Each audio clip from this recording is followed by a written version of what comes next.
So there's a number of things you need to know about Mexico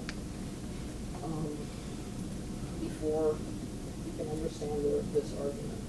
The first, as I mentioned, a single party ruled Mexico for 71 years. It had legitimacy in many sectors. It wasn't imposed through violence.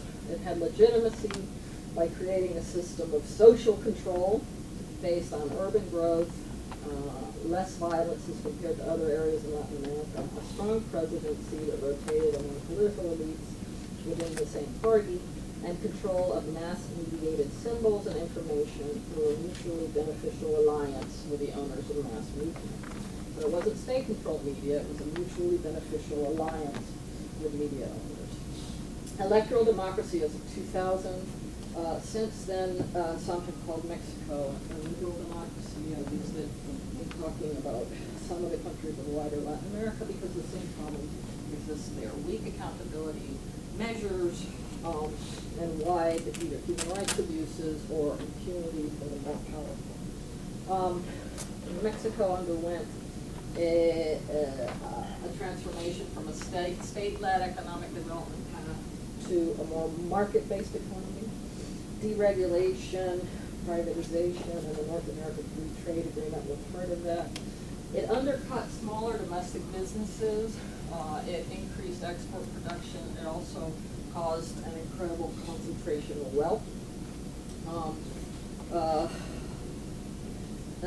And at the process moved a big percentage of the population from formal employment to informal employment, which means people working several jobs, which means immigration, which means some of the social bases for socialization in society have been seriously threatened. The family, because both spouses are working all the time, because children are working. The educational system, because of budget cuts. The loss of family members through immigration. So formal sector employment, family, and education have all been hurt during this period. Just to show you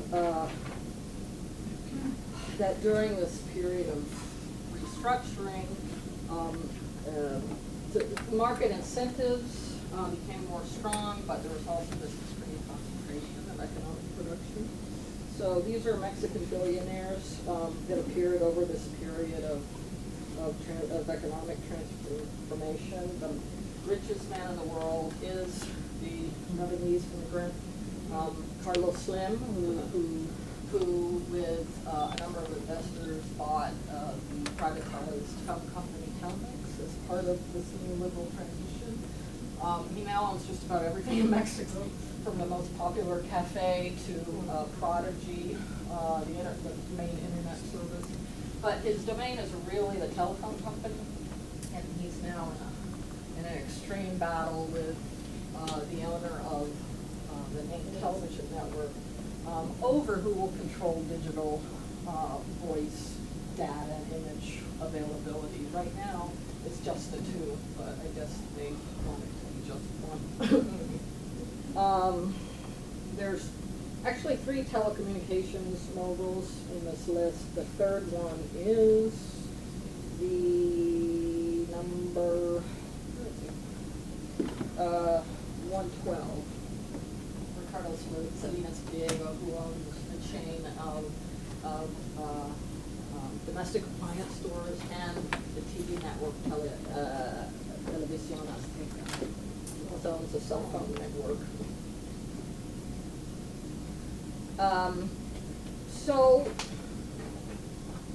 as part of one of the most unequal regions of the world, the most unequal region of the world, it's one of the most unequal countries, and these inequalities tend to be overlapping and include distribution of government goods and services, schools, hospitals, water, electricity lines. Inequality becomes even more shocking when you consider the number of Mexicans living in poverty. According to government figures, 42% of Mexicans live in conditions that have been labeled as patrimonial poverty. That means where they don't earn enough income to cover their basic needs. And where's the number? 14.4 million Mexicans don't have enough money to buy sufficient food. In this 15-year or so creation of an electoral democracy, one of the things that Mexican civil society pressured for, and that opposition elite made pacts with the ruling party, was the creation of an autonomous regulatory agency for elections. It works extremely well. It was tested to the utmost in 2006, where the right beat the left by less than 1 percentage point, and there were called for protests, but in the end, the system had enough legitimacy and enough transparency that people accepted the election results. However, and I should add that the agency that oversees the Transparency, the Right to Information Act is modeled on the Federal Electoral Institute. These are quasi-governmental boards with secure financing, where the heads are nominated for rotating periods by members of Congress. In other words, it's tamper-proof. But basically those two institutions, the electoral institution and the transparency institution, are the only two that have been enacted. Other state reforms haven't happened. These weak political institutions range from a Congress that is not held accountable because there's no re-election, to regulatory agencies that are penetrated by powerful actors, especially like in the telecommunications field, to a judicial branch, investigative arms, and state government. These institutions, I'll go more into it later, they were set up to control the population, not to investigate and to prosecute while maintaining human rights or civil rights. They were more set up as a control or corruptive mechanism, and the institutions necessary to make those changes haven't happened. When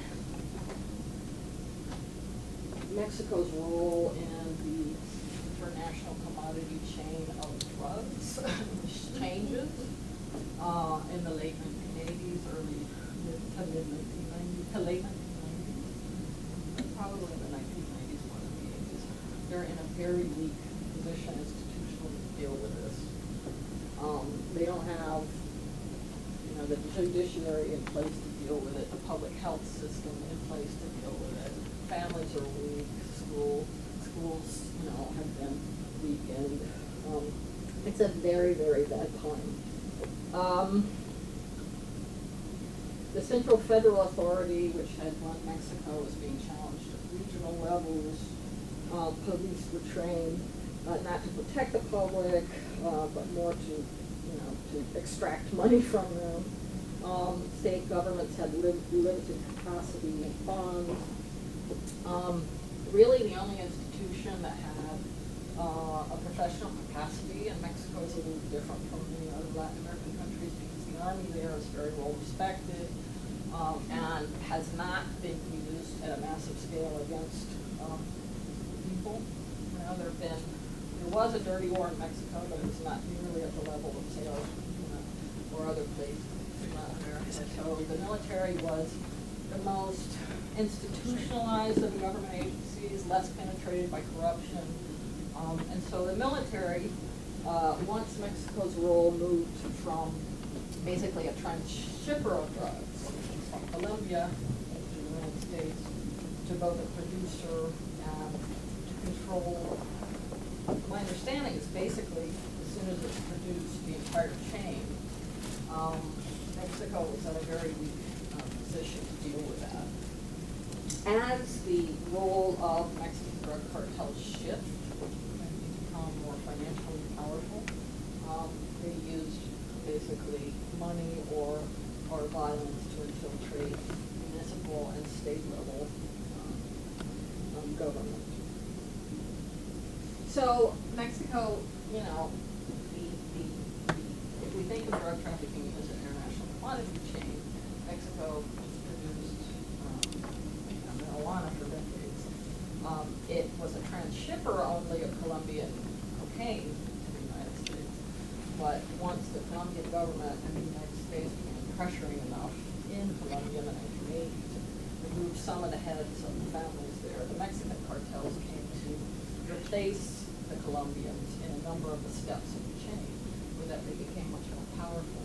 This occurred as Mexico was going through this political transition. So, you know, who's to say if any society could resist this barrage of billions? But it also happened to occur when the institutions were very weak, right? So when the United States invaded Panama, took out Manuel Noriega, who we installed because we said that he was allowing drugs to go through Panama, the first thing that happened is that drug trafficking in Panama exploded. Why? Because even though he may have been, you know, in collusion with the Colombian cartels, once he was gone, then everybody went through Panama. He was controlling the trade. So, you know, until you get a new system in place that either controls it or gets rid of it, you know, you have this very weak situation, and that's when the commodity chain shifted and the cartels from Mexico grew. The other thing that Mexico has is, and that's when the conservative president sent in the army. He sent them in 2006, and the results since then, and since that figure, it's more like 35,000 dead since 2006, which is, I think, enormous, considering there's no civil war going on. The other thing that Mexico has going for it, or going against it, hence the quote from the 19th century leader in Mexico, is that it shares a 2,000-mile porous border with the world's largest consumer of drugs, the United States. Mexico's relationship with the United States is one of economic, asymmetric economic interdependence. Our border states, you know, are very sensitive to what happens economically in Mexico, but all of Mexico is sensitive to what happens in the United States. In fact, most of Latin America came out of the 2008 recession fairly quickly, but Mexico felt it much harder because it's so integrated economically with the United States. The United States is Mexico's top trading partner. It's the biggest source of foreign investment. We are the biggest destination of Mexican immigrants. We are at the top destination of Spanish language television exports and journalists who leave the country. We are also the largest exporter of drugs to Mexico. In fact, this report just out, estimates based on a sample of 20,000 guns that 70% of the guns that the police are confiscating in Mexico come from the United States. Mostly they're purchased along the border, gun shows and other